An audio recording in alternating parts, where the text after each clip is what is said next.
Good morning, moms. Good morning, dads.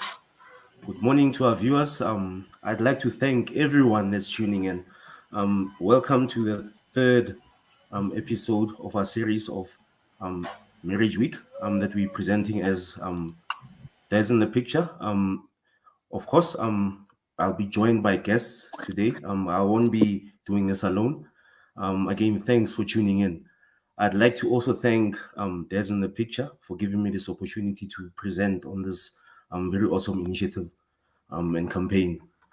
I'll be in the presence of guests, and I'm grateful for them to be giving us this opportunity to be with us. But before we introduce them, or I introduce them, I'll recap just on the topics that we covered in the last two In episodes. chat, you can tell him not to. On the 31st, Daddy Z and guests covered the preparing for marriage topic, which basically spoke around premarital counseling, reasons for marriage, how we could go about preparing for this marriage thing. On the first, which was yesterday, Daily Mission guests talked about the topic that spoke of entering into marriage, and that was around being ready for marriage. And Daddy Lwazi actually opened our eyes into the legalities of marriage and marriage contracts. Now I'll go ahead and introduce our guests. But for now, we have our main man in the background that does all the technical connections and things. Daddy Z, introduce yourself. Sure, Diddy. How are you? Not bad. Not bad. Not bad. I'm good. I'm Yeah. glad. Thank you for the recap. I think we've been having such an awesome time for the past 2 days, and I Yeah. think today we have an array of guests who are going to just add more onto the conversation. And basically what we hope to achieve with these webinars is provide an educational platform. The videos are there long after the lives have ended, the live sessions have ended.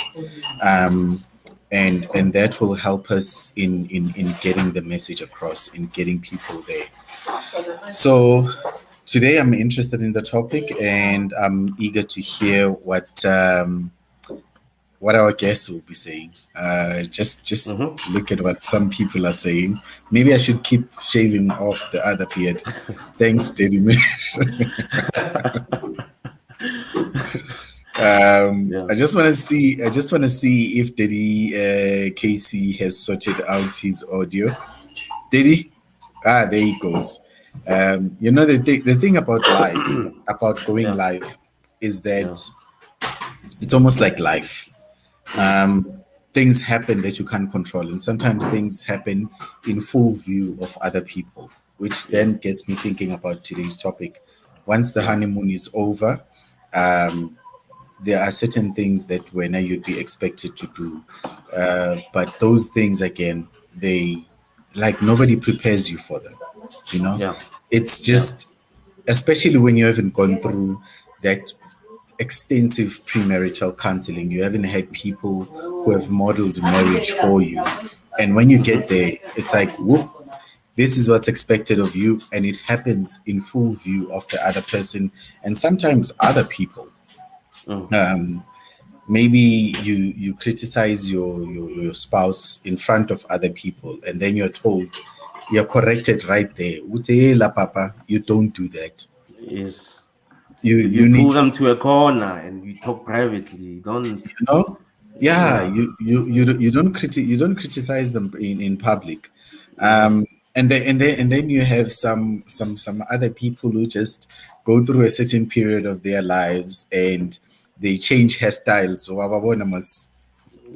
DDKC, they've changed their hair. Yeah. I still can't hear anything. Okay. I don't know what's happening with him, but yeah. Okay. Your thoughts? So I'll introduce the topic. Yeah. I think you've touched on it a bit. Today's topic speaks of marriage dynamics. This is when happiness is there. We've now established this bond between us. It still might be in question whether it's legal or not, or it's formalized according to Daddy Lwazi's explanations yesterday. But you are there. You are in marriage.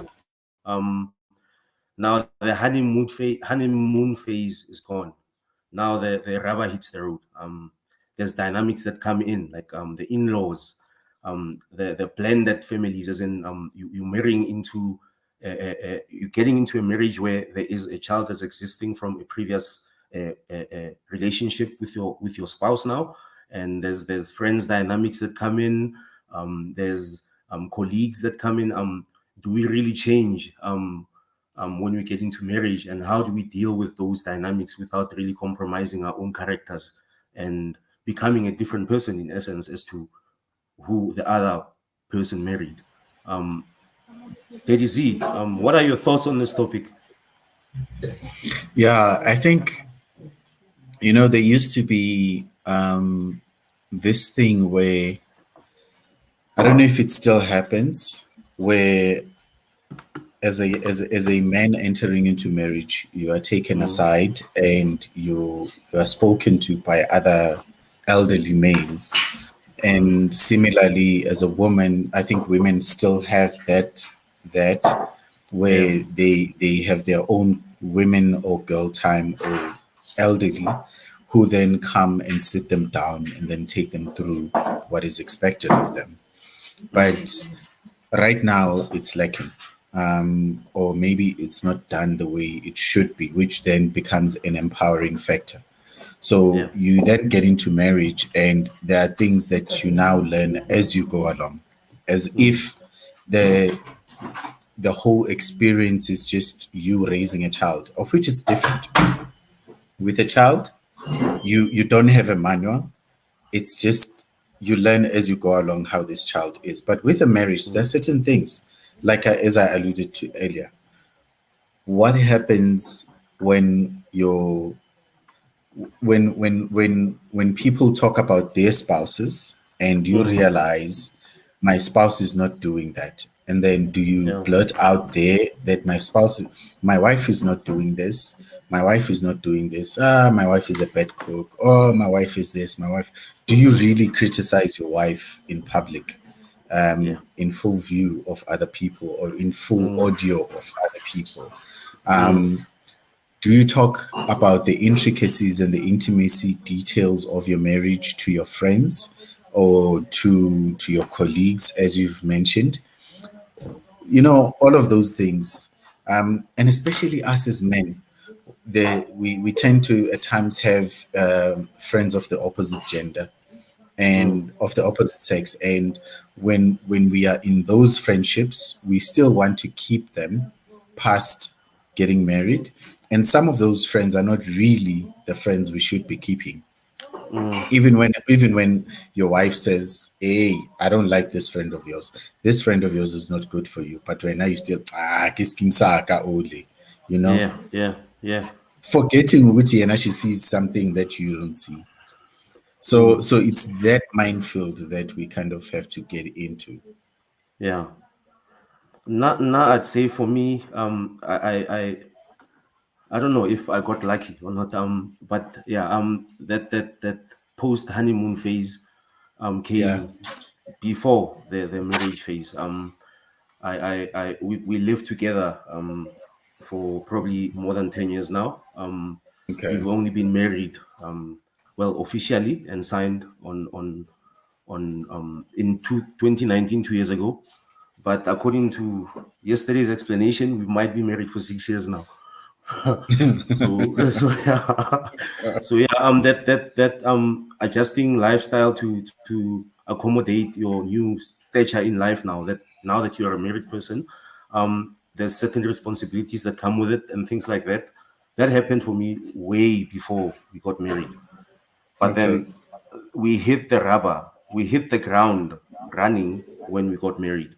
So the one thing that really was a peeve for me in that adjustment was my space. I had to let go of my space and accommodate the living arrangement that changes with a spouse moving in, if I can put it that way. And yeah, I think for me that's the biggest one. I don't know. Daddy Z, what's your Okay, maybe I just want to inquire on the space. What do you mean by space? space by everything now, if anyone can put their hands in. You know where your things are, you know where you love them to be. You can't Ah, find them next time. Like your space, your things, your yeah. It's one of the lighter points on the list of things one should consider. But I thought I should maybe start there. That was one of my peeves. I don't know what yours is. I, when you talk about space, not really an irritation or a peeve, but I remember my wardrobe used to be nice and spacious when I was staying by myself, and then things were almost minimal. But boom, there you are, moving in with somebody. Your wardrobe is now filling up very quickly, unexpectedly so. The bathroom has a lot of other items, and now your bed has to be in a certain way. You used to be the one who can decide how your bed looks like, what curtains you wanted, what is it that you wanted around the place. But Yeah. now you almost, especially if you're not so proactive about changing things around the house. Now Yeah. you kind of have to give up that and say, okay, this person is doing it. And then the other one was now I could I could buy my own shoes, whichever shoe I wanted, whichever pants I wanted. Now I have to consult. Do you like this? Don't you like this? Sometimes even when I don't like it, I because like she's my wife, when she says she likes it and she likes it on me, she says it suits me. Okay, fine. I've learned to Yeah. kind of surrender to that, and it's those nuances that it makes a difference, but it's things that we are not aware of, and then Yeah. adjusting the finances as well. Yo, that's a major one. That's a major one. I think that's where I sort of struggled a lot. In terms of there's different approaches. And I think we're still figuring it out. Do you keep your finances separate? Your account, my account, my money, your money. These are the bills. You pay this, I pay for this. Or do you say, okay, I earn, take for the bills, and then you sort them out? The trust that comes with it. Well, you married the person in the first place, but these things happen, and finances break a lot of marriages. So we need to really, really, really drill in on the point of one preparing themselves to deal with finances when jumping into marriage or getting into marriage. Finance is one of the very important aspects of it. We can't isolate ourselves as individuals when you've joined into marriage. I think it makes more sense, even in or out of community property, to team up and both deal with the necessities of finances and investments and things like that involves your family in marriage. Yeah. That is it.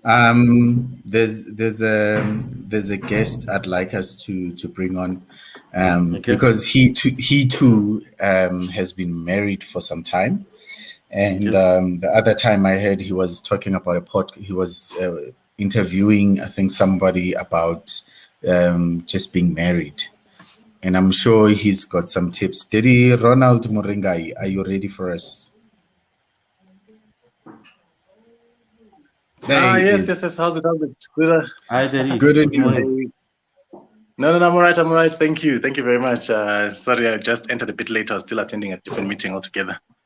No, you're Okay. most welcome. Welcome, So Daddy. so So what we're talking Thank you. about, and what we've started is, you got married, and then there was that honeymoon phase where you're still excited about each other, still calling each other honey, baby, make you coffee in the morning, without asking, and then the honeymoon phase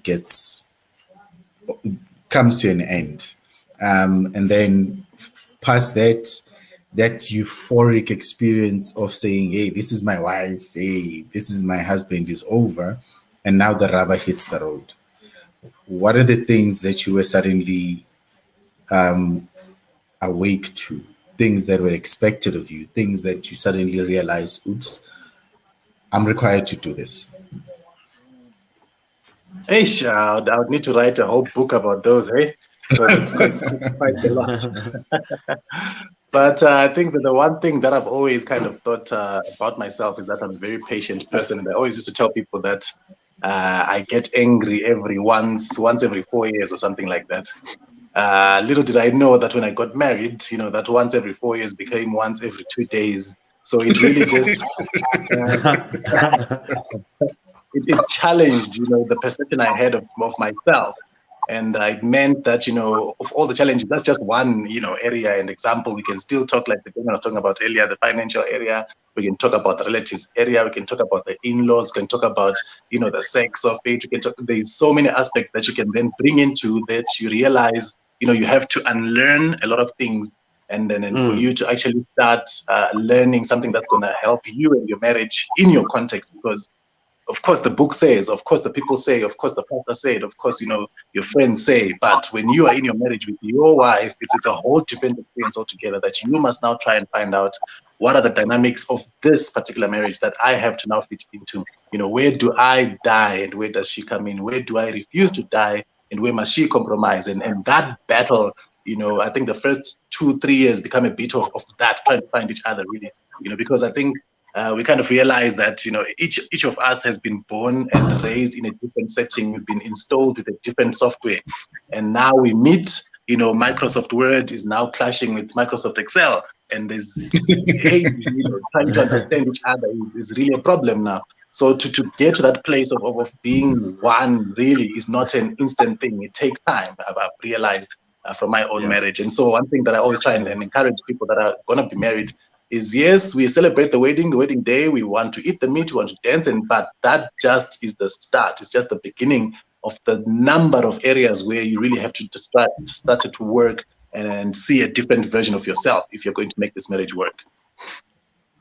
Absolutely, Yeah. absolutely. Now you touched on something. You mentioned one point there. I'm just gonna drill to that. The in-laws. What would you think are the issues that would be faced with in-laws? I mean, one would expect that if you're getting married, you taking their child, and partnering with them to continue in life for the rest of your lives.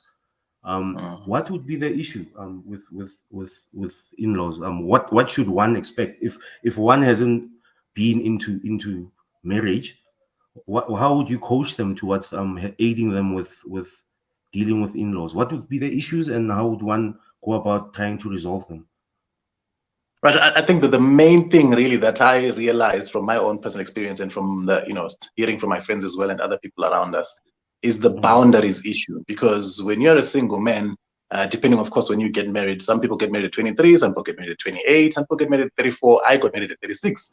So by then I've kind of developed a certain level of relationship, with my siblings, with my parents, and they have a certain level of access because, hey, I'm flying solo, And when there's somebody now in my life, it's a different ballgame altogether, because now communication for things, you can't just call at midnight, for example. Some of my siblings are overseas.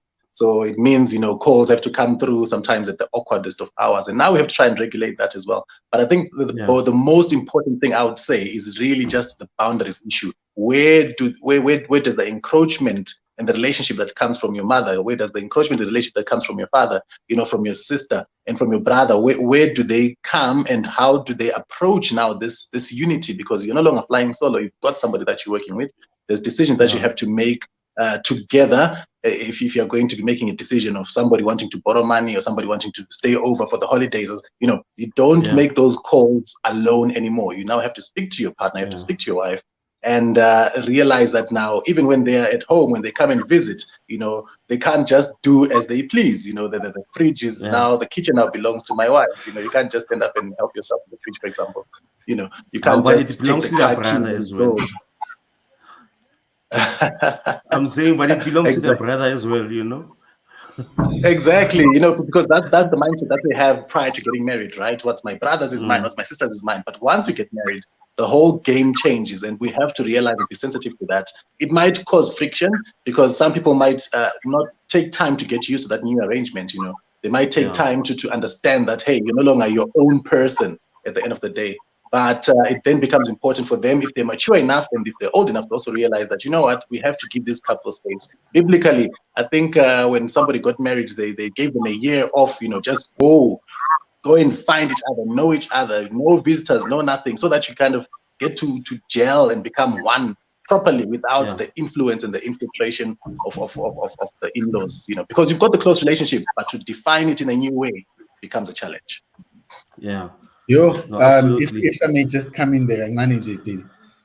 Initially, I think I just wanted to take a step back from this, but it's getting hot. So things like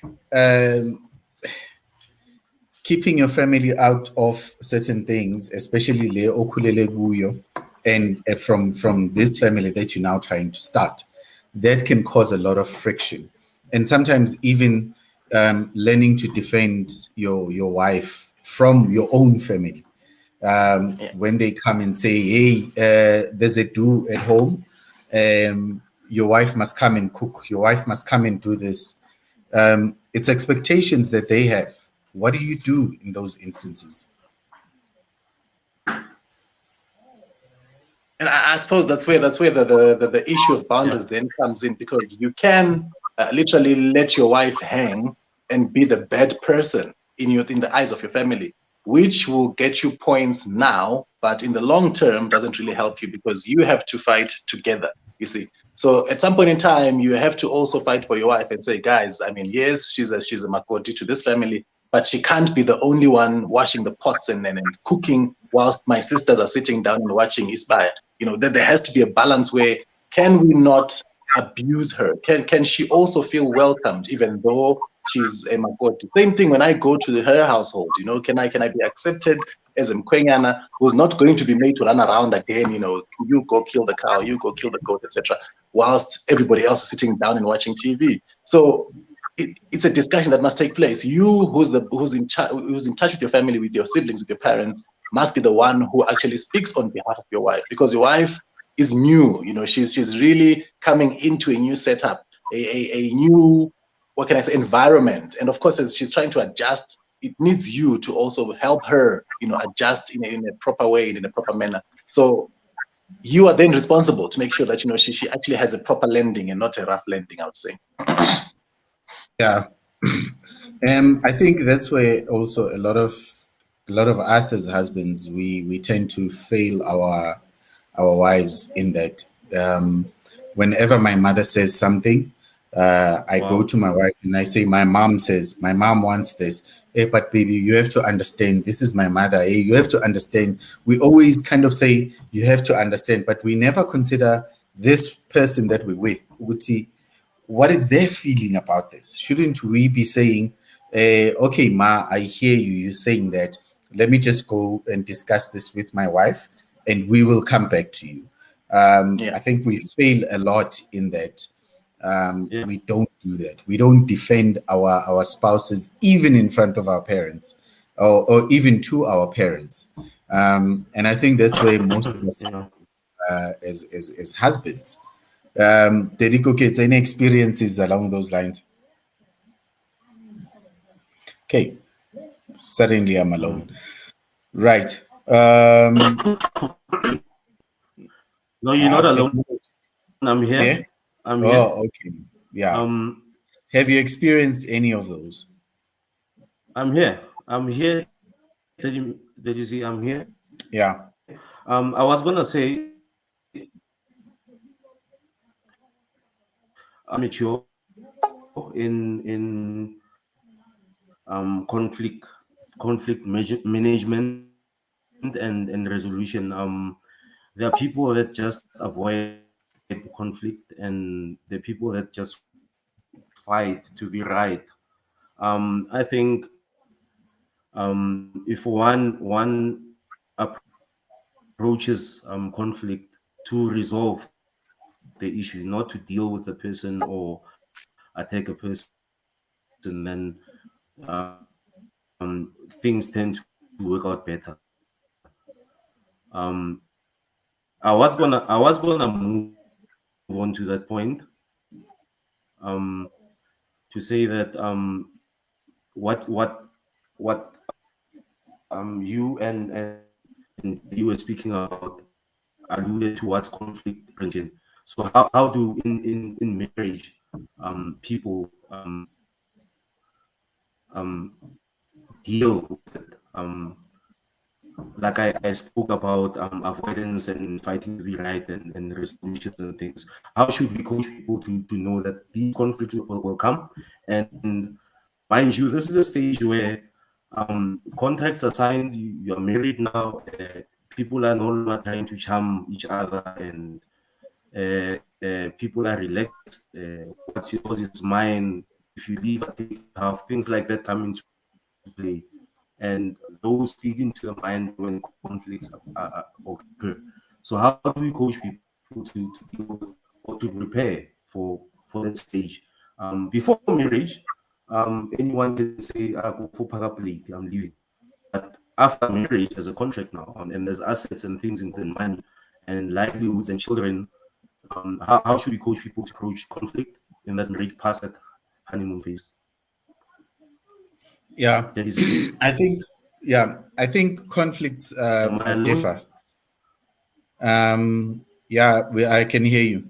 I think conflicts Okay. differ in that um, I believe that whenever a conflict arises, firstly you have to analyze if it's necessary to get into that conflict.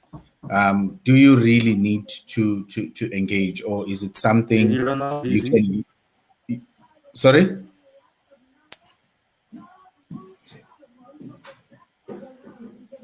right? Did it, Ronald? I just need to sort Yes, yes, yes. something out on my side. What's your view on conflict? Hey, conflict comes very early, hey? Very, very, very early in the marriage. And I think, like I said, because you guys are coming from two very different environments and two very different systems, as it were, and family dynamics, for you, when you just now try to set up your own I didn't say family what. thing, there is bound to be conflict. There is guaranteed to be conflict. In fact, if there's no conflict, then one of you is faking it or both of you are faking it. If you're really Yeah. invested and want to give the all to the relationship and to make it work, there is definitely bound to be conflict. But I think one thing that really has helped us is that, of course, we must communicate about it. I think there's the issue of not going to bed angry, and trying to ensure that we solve whatever issues are outstanding before we hit the bed. Sometimes, of course, it's not possible because Flesh. the emotional temperature has risen so much, that you just want some space, as it were. But I think one thing that's really helped us in the long term to get to the point where we're at is where we can't find a solution. So I've drawn the line in the sand, and she's also drawn the line in the sand, and none of us can really move from this position. We've got an impasse, as it were, is to get the help of an outside party. We have a pastor who helps us. I think we've consulted 3 or 4 times during the 5 years that we've been married, where we got to a place where we're no longer agreeing. She's not seeing me and I'm not seeing her. And we really got to a place where, we can't find that compromise that we talk about in marriage. And so it becomes important then to say, how do we then get a third version, a third view, an alternative view of the issue, and hopefully then accept that as well, whatever is proposed on that other side, to accept it and to get it and to say, yes, we are willing to accept all of I this think stuff and to get. I'm still live. I'll go on and read comments. There's one comment from Daddy Mish. Thanks, Daddy Mish. He's saying that marriage dynamics is present highlighted in each conflict.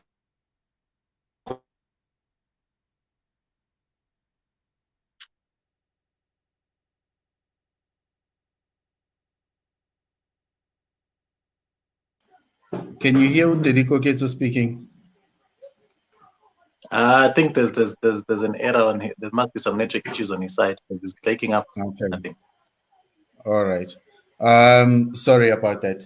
These are the challenges that you have when you're alive, but we soldier on nonetheless. I think the one thing that I wanted to share about conflict earlier was that I've kind of adopted this thing of saying, is this conflict worth going into, or is it something that one can just simply avoid? But also being careful that if I don't get to be the one who sacrifices always, or who avoids conflict always, such that I end up being resentful. You know, it's easy to be resentful. It's easy to be the one when you are the one always sacrificing, whether you're the wife or your husband.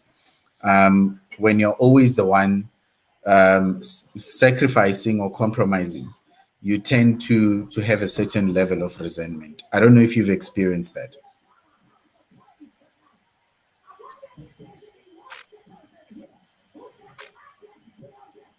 I think on my part, I probably was that guy. Like I said, it took me a while. I thought I really had a long rope and a very long runway when it came to emotional issues, you know. And I think it really came out very soon that I tend to bottle up initially and just take and take like a sponge, take and take and take and take to the point where, like you talk about the resentment growing, it grows so much that point where at some point in time it then explodes, you see. Yeah. And this is because now she dropped a spoon, but I'm going to react as if, you know, she's killed my dog or something.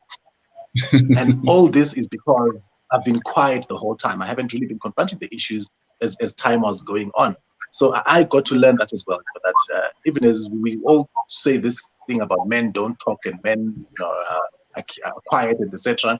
Yeah, true. But in a marriage setting, that doesn't work. You really have to communicate. And as much as we think our women folk are always on the yep, but that actually helps them to vent out all the issues that they have. By the time they hit the sec, they've dealt with it, they're moving right along.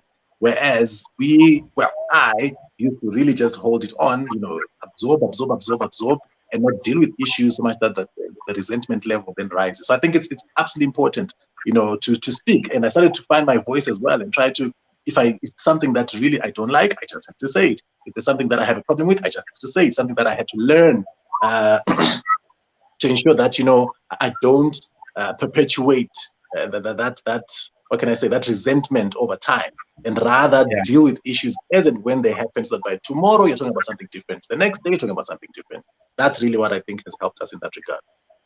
Yeah, I think that's really good advice, that we need to talk, especially as and when things happen. One thing I've learned to do is just to say, just highlighting that this I'm not happy about, but not go to the point, because sometimes it's different. We would want to say, you make me feel, you did this, and therefore you make me feel you make me feel this way, you make me feel that way, but we're not really owning our feelings. And I've learned to say, you know, when you did something like this, it made me feel this way. It forces me to own up to my own feelings.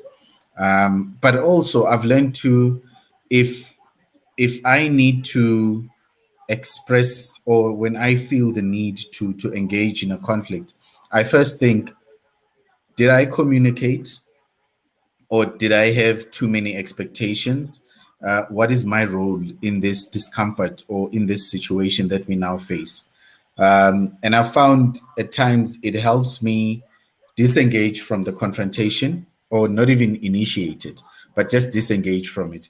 And where I've allowed a moment of disagreement to come, and I've just let it go, I kind of say, okay, I didn't address that when it arose, so I can't now come back 2 weeks later and say, well, now you did this 2 weeks ago and it wasn't nice, I didn't like it, why am I bringing it up now when I could have brought it up then, but I didn't?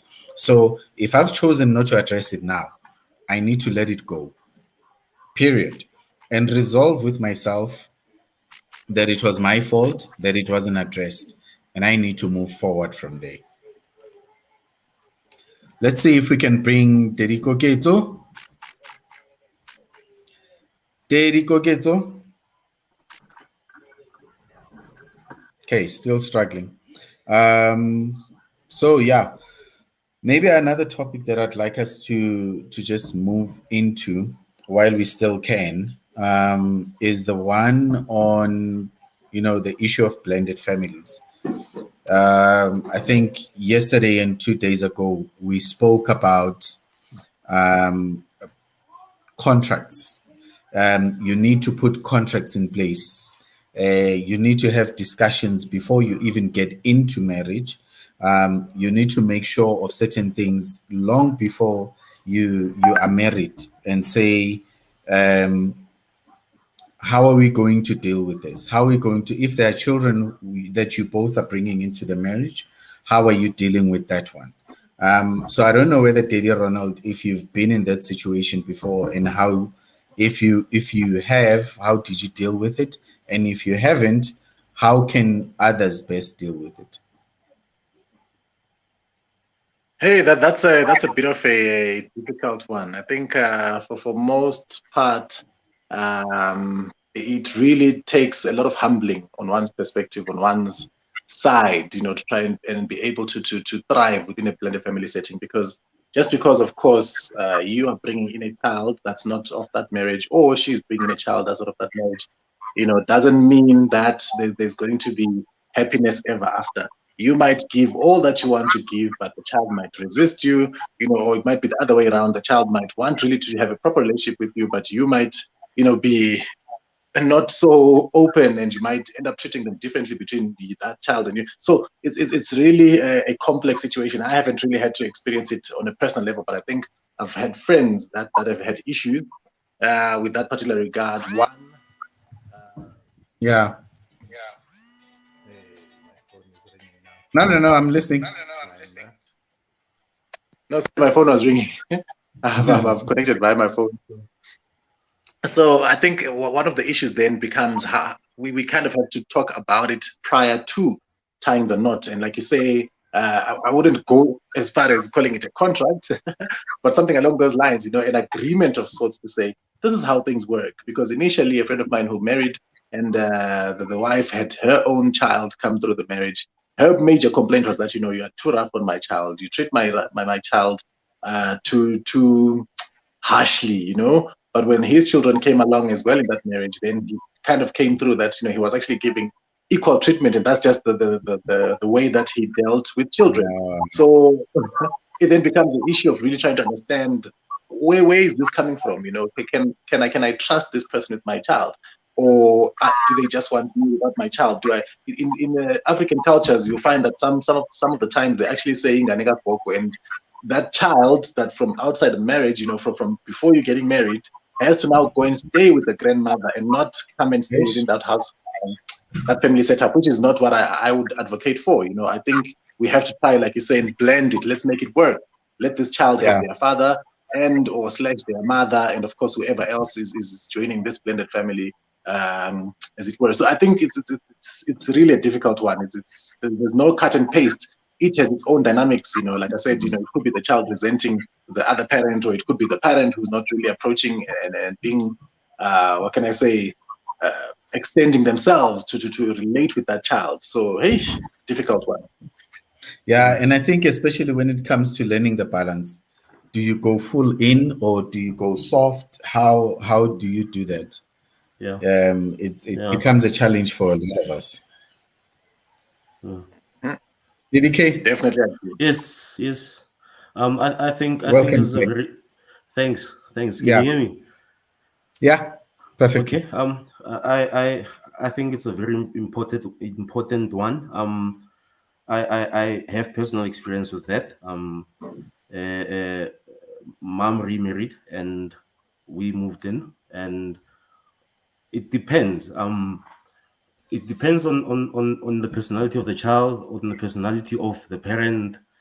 Basically, it boils down to communication. I think if people sit down and talk to the children and understand their feelings and know that, let them know and make them understand that you're moving into from this setup to this setup, and what are your concerns, what are you happy about, what are you not happy about, then things could work out better. People just tend to just take children, move them into this new marriage, and then as a blended family expect things to happen the way they see in movies where everything works out great. Children have their own experiences. They have their own relationships with the partner that the parent left, bringing them into a new marriage. So there's those relationships and bonds that still exist, that needs to be ironed out when this transition happens. So blended families is not an easy terrain to navigate. There's definitely talks and counseling and coaching that needs to go on that side of things. Thanks, Daisy. Yeah, maybe I want to ask. I know Diddy Cookett, so you're the host, but some things they come. Maybe I want to ask this. Isn't this concept of saying umntwana kagogo must stay no gogo? You know, the child who was born outside of that particular marriage needs to stay with either the maternal or the paternal parents, grandparents. I mean. Isn't that a contributor to making the blended family structure more complex, or is it helping in making the marriage work?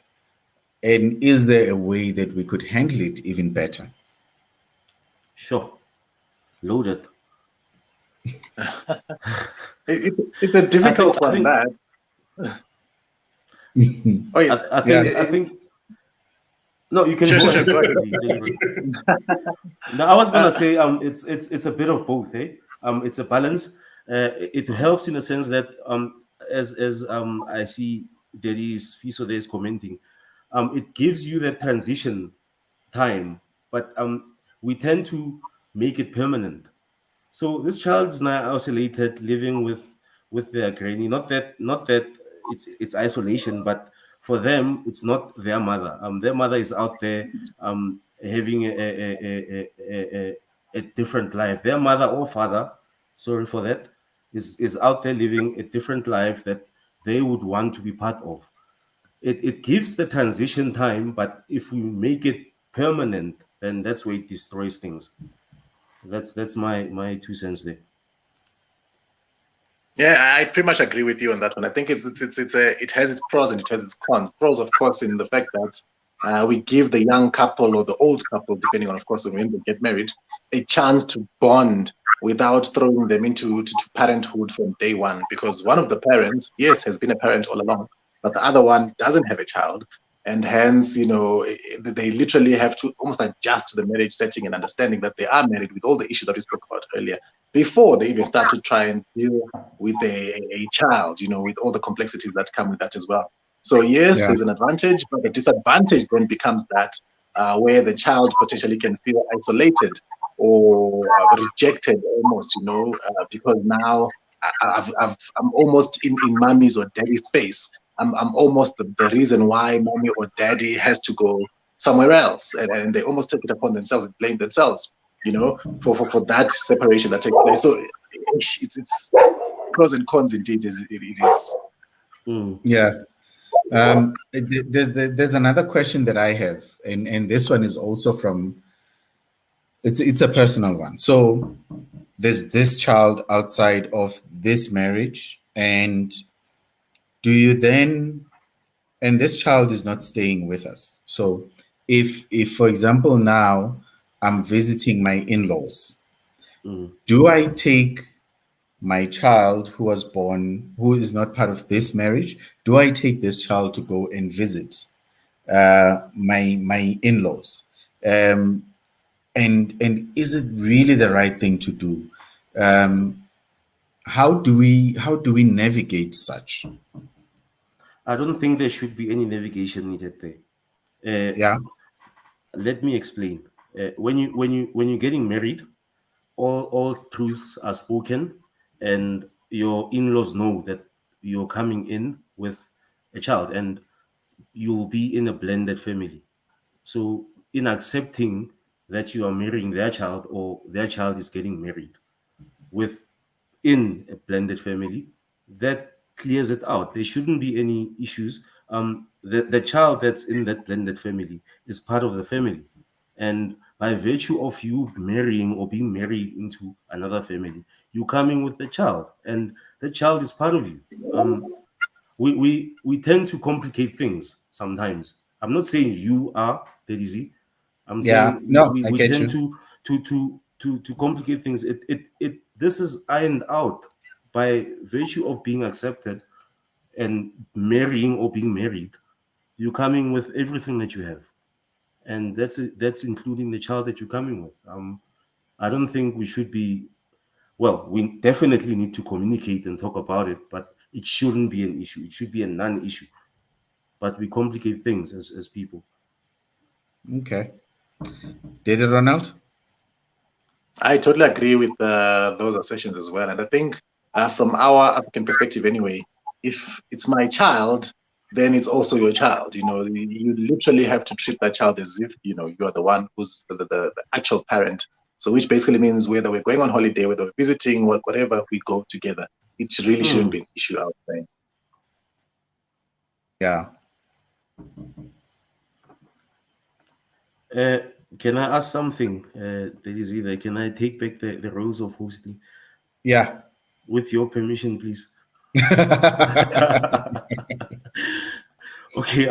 I see that we tend to expect change, or change after marriage. Expect, I mean, we would expect our partners to, for example, as we spoke about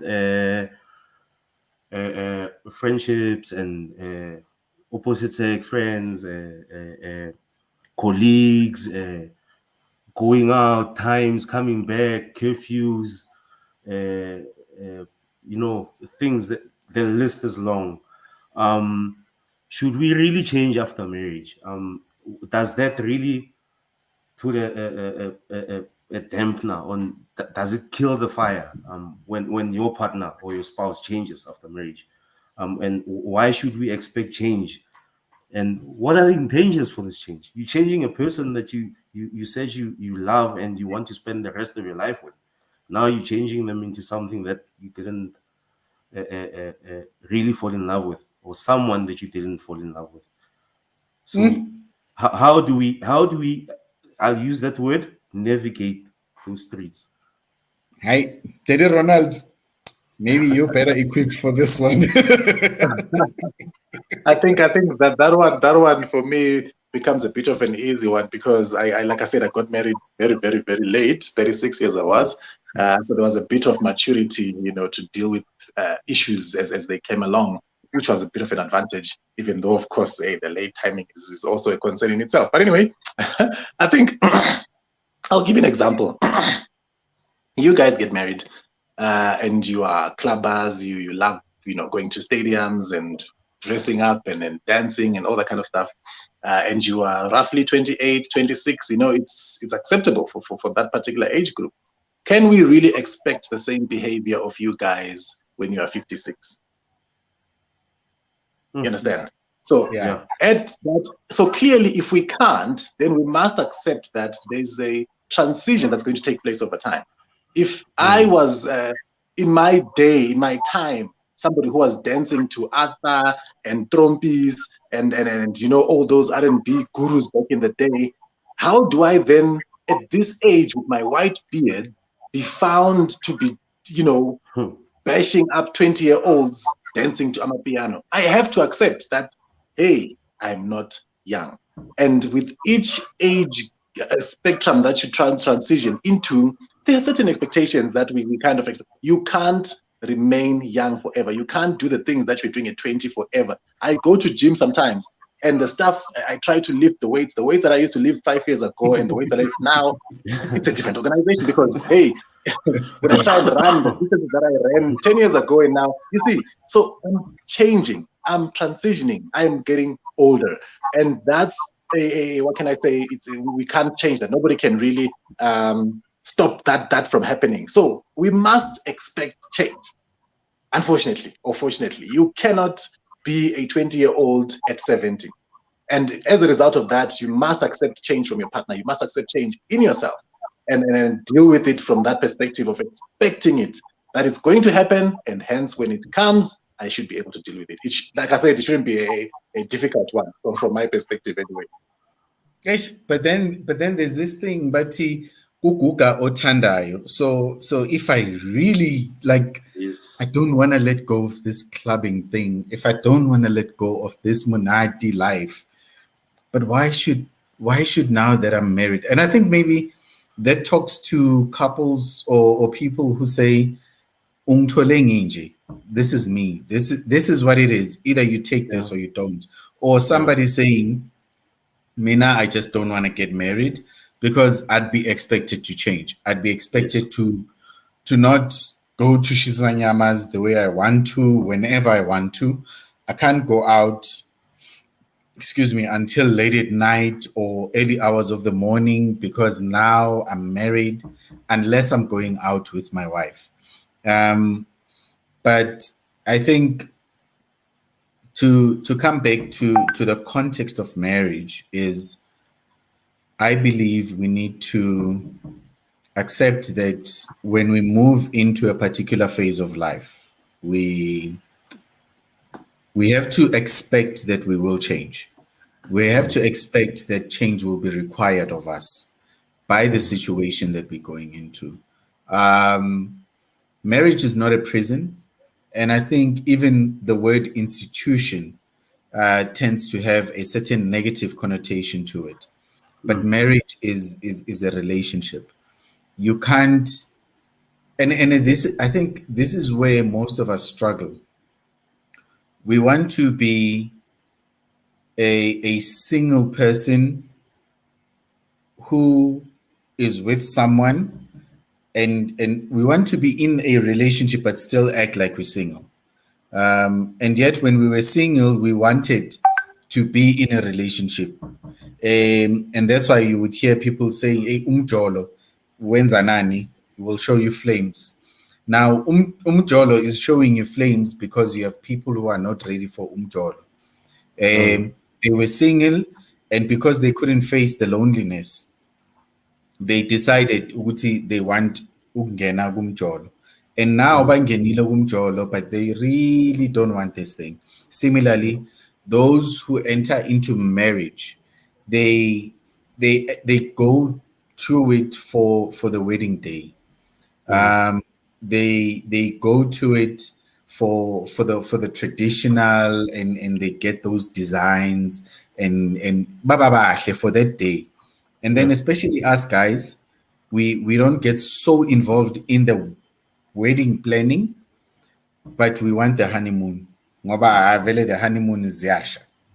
And then we are present in the honeymoon, but we are not present after the honeymoon because we still want that old life. And I think we need to understand, Uti, we don't have to change, but the relationship that we are entering into is two people who are in it or who are planning to be in it for their lifetime. And therefore, there will need to be an adjustment of behaviors, of thoughts, of living patterns, so that there is an alignment when these two people are becoming one. Yeah. I agree with you there. There is change has to come. But I think with all intent, change has to be a personal decision. Else, if it's pushed on or forced on, then as you were saying, it becomes an institution slash prison, where there's rules. If you break this, you are wrong. It should be a conversation, where people both decide that this is right to do, this is wrong to do. We are now at this stage. Let's do this, and we both decide and communicate the happenings or the behaviors that we should be encouraging in our marriages. Yeah.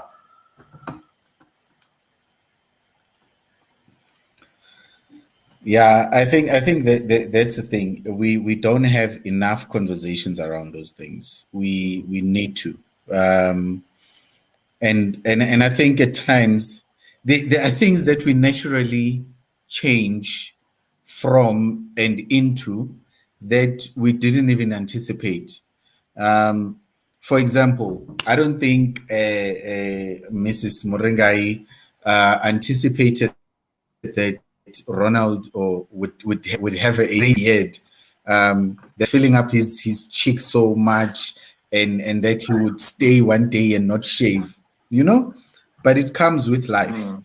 Mm, I don't think my wife expected me to also have this grayness so much at this point in time or be the person who I am today. But it happened because life was moving forward. mm, And I think that's one thing we need to accept. Life moves forward. And when you move, you have to change. Like you can't be moving and still be in the same position. When you move, you change your disposition, you change your location, you change your mindset, you change who you are. You adapt to the environment. Maybe that's one thing that we need to think about, that we need to yeah, adapt rather than change. yeah. But emphasis on personally choosing to change, not Yes. being pushed to change. Yeah. Where discussions are had, and yes, I agree, I'll change. Boom. Or I see I need to change. Boom. Not you Yeah. must change. You need to change this. You must. Oh, You you must. must. Yeah. Not that. David Ronald, Um. have you ever been told you must change? A number of times. And of course, the first way is to resist. Why? I'm Yeah. telling you. Oh So, yes. of course, one thing, of course, that I can use a practical example. When I got married, I'm a very sociable person. I think in my time in church and university, I made a whole lot of friends. And so at some point in time, you'd open my WhatsApp and there's like 500 messages, unread. And I literally you would have to sit somewhere and answer because I had that number of friends. But obviously, when you get married, now your wife also demands attention. And you can't then successfully navigate having 1,000 friends plus a wife who wants, I mean, we know our women folk want the attention, they want to feel loved, they want to be the only one, etc., etc. So a decision has to then come to, can I have a friend visiting the house every weekend because I'm sociable like that and you found me like that and this is who I am? Whereas my wife, on the other hand, because she's the opposite of who I am, she prefers her space.